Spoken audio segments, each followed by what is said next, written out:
Hello, everyone, and welcome to Wingcat Sports. It's the Lions video today. We're going to talk about free agency so far with the Lions. A little bit less active than most people wanted. No big name signed like people wanted, but they did do some stuff as they went throughout the day. Started before really anything happened is that we re-signed Graham Glasgow. I think that is a good move. We weren't going to play Jackson $51 million for the next 3 years, and instead signed it Glasgow for 3 years, 20 million, and that's a much better decision in my opinion. Oh yeah, yeah. We needed Glasgow. We needed to re-sign him. He's very versatile. Can take over for Ragnow when Ragnow's hurt. Can play guard. Um, he's a very valuable piece. It was good to see him come back, and he was one of the better players on the offensive line last year. Yeah, with Jackson leaving, going to LA, I'm sure they're going to look at more offensive linemen in the draft.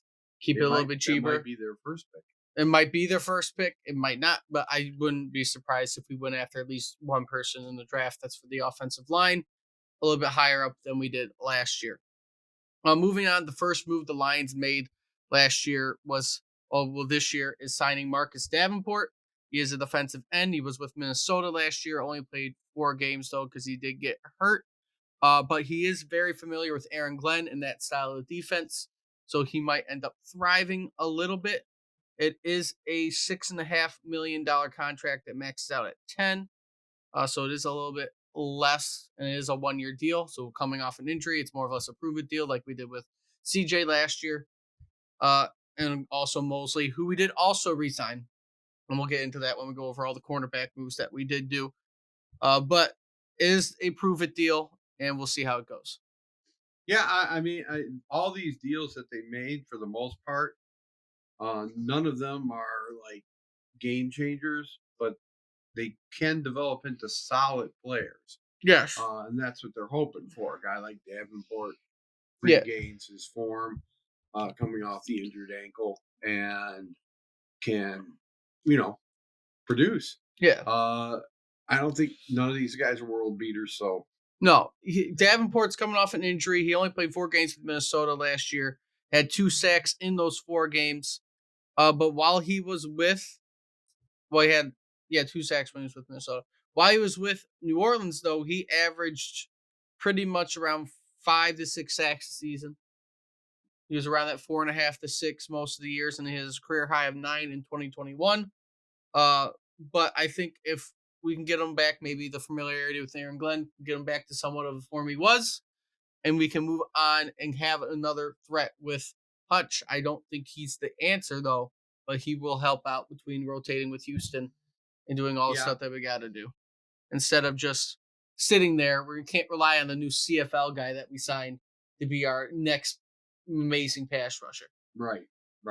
So hopefully something comes out of that, and we can get a little bit more action on the other end besides Hutchinson. And then the next move that we ended up doing yesterday is we ended up making a trade with the Bucks to get cornerback Carl Davis. He's not bad. He is not Sneed.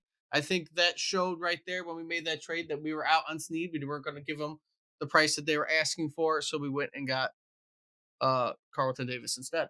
Right. I think that's Holmes's. We know that. That's the MO. He is not going to give these players. He's not going to pay over what he thinks they're worth.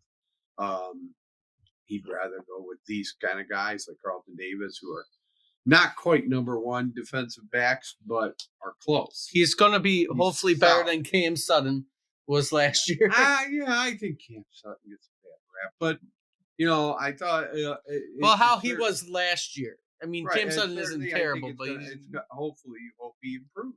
He's got great size, perfect size for this. So yeah, we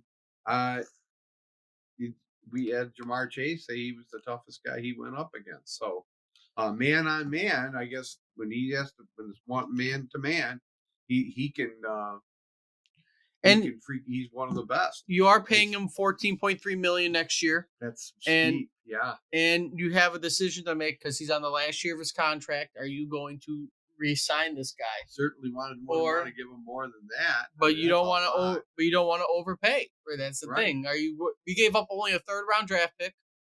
in the deal. To me, you're paying 14 million for In a fact, cornerback. He better be one of the we got top five. I believe we got 2 picks while getting him. So we got Davis plus a 2024 fifth, no 2024 sixth, and 2025 sixth.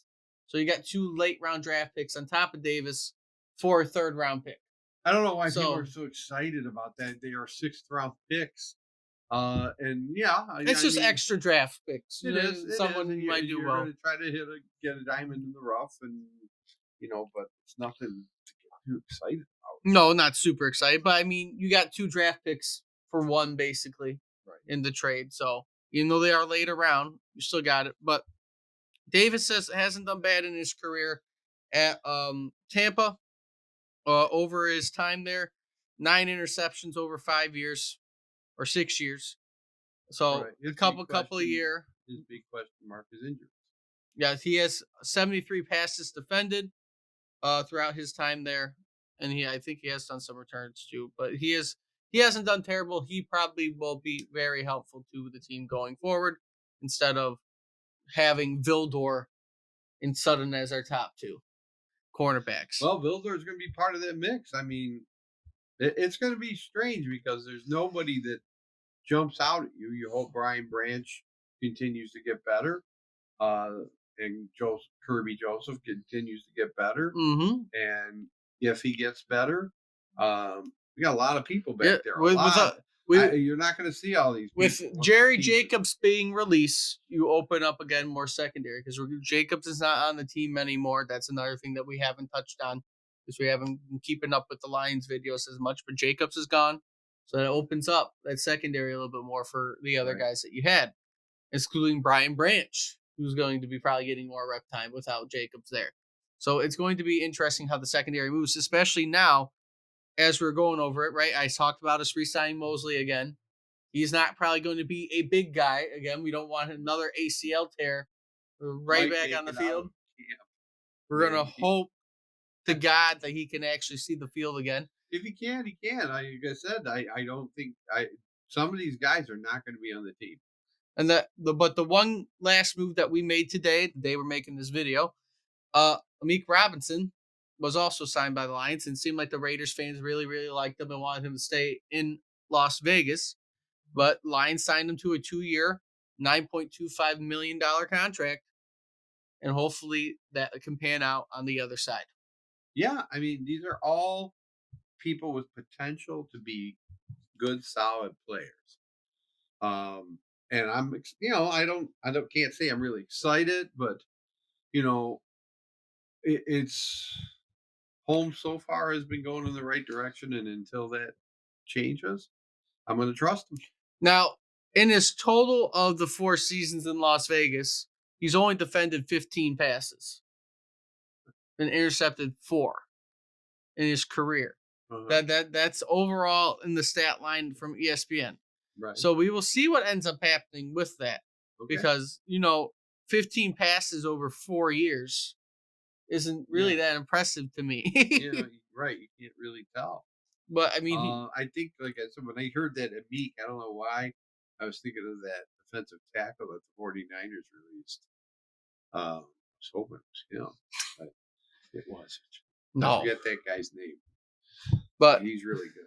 I hope we get him. He's still out there. Well, the main defensive tackle, now that we moved on from the signings, because nothing else has happened signing wise that I have noticed that has popped up, unless it's breaking news for us, which making sure. Nope, we don't got nothing new going on. The only rumor is still going around is DJ Reader from Cincinnati is still saying that we are somewhat connected to him as a potential landing spot.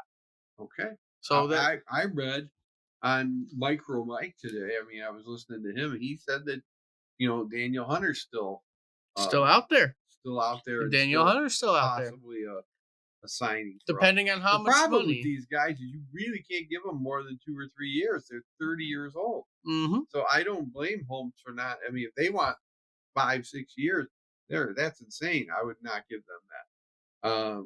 I might sign Daniel Hunter if you want. Hey, 3 years, $60 million. What the heck? As long as you save money for Hutchinson in the long run. Yeah. Well, I mean, Well, it's always As they've Hutchinson said pans out. over and over and over, there is no cap. The cap is a fantasy, and these teams seem to find the money when they need to, regardless. So I don't. I'm not worried about it. Um, Problem with you know people like Kirk Cousins is that they've suddenly jumped the price of quarterbacks up. And Hmm. Goff. I was rumored. I heard over that he might have signed for 42 million or something like that. But now they're saying junk that up about 10 million a year to 52 million. That's kind of where they're going prices with him. Well, we'll If see. he doesn't give us a discount. I mean, we'll see what ends up happening. But overall, there hasn't been too much news I've heard about Goff's extension. Uh-huh. But I'm assuming after Kirk Cousins' contract that They better there might be hurry. a little bit more. If that's who they want, it's only going to go up. It will. And so We still you got better one more sign year him for now. them to decide. But we'll get more into Right. I mean, you don't want to sign him. Yeah. You got one more year with him. And then it turns into the hooker. if we're even going to use them. Yeah.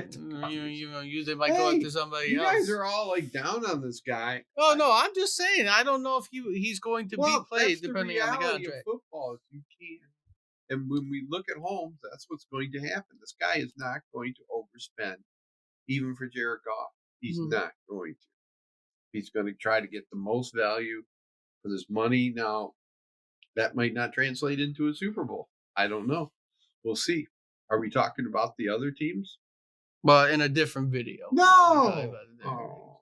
We will go over the NFC North in a later on video because there's plenty of movement around the whole NFC North for us to have fun talking about that shouldn't be in this Lion video.